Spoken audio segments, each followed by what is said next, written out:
Luomuskoulutuksesta valmistuu luokanopettajia ja musiikinopettajia. Eli yhteisellä koulutuksella niin opiskelija saa pätevyyden olla luokanopettaja ja musiikinaineopettaja. Kentällä on huutava pula luokanopettajista, jotka haluaa opettaa musiikkia ja jotka on saanut siihen vahvan koulutuspohjan.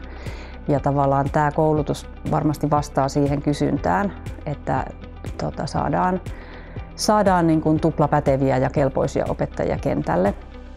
Miten tämä luomuskoulutus eroaa esimerkiksi siitä, että ensin opiskelisi musiikinopettajaksi tai luokanopettajaksi ja sitten tekisi siihen vielä sen toisen pätevyyden, niin tämä koulutusohjelma on rakennettu sillä tavalla, että lähtökohtaisesti kun sä tulet opiskelemaan tänne yliopistoon, tämä koko polku on rakennettu alusta alkaen sillä lailla, että mennään yhtenä opiskelijaryhmänä ja ryhmäydytään. Ja siinä on sekä sen identiteetin rakentamisen näkökulma siihen suuntaan, että opiskelijoista on todellakin tulossa tämmöisiä tuplapäteviä opettajia, mutta sitten myöskin siinä on se näkökulma, että nämä opinnot on rakennettu niin sujuviksi, että se todellakin on eheä koulutusohjelma.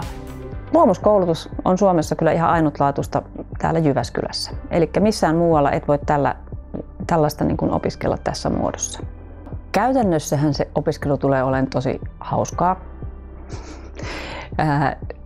Se tulee olemaan hyvin yhteisöllistä ja siinä tulee olemaan turvallinen, suhteellisen pieni oma porukka, missä opiskellaan aika tiiviisti se kandivaihe, eli 3 vuotta yhdessä.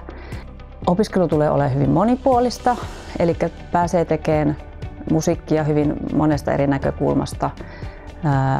Ja musiikin kotiryhmässä opiskellaan kasvatustieteitä yhdessä musiikkikasvattajien kanssa ja sitten siinä on tavallaan nämä luomusihmiset pääaineena kasvatustiede tai sitten tämä musiikkikasvatus. Luomusopettajista tulee koulujen sydämiä. Eli luomus on musiikkikasvatusta sinne, missä sitä eniten tarvitaan.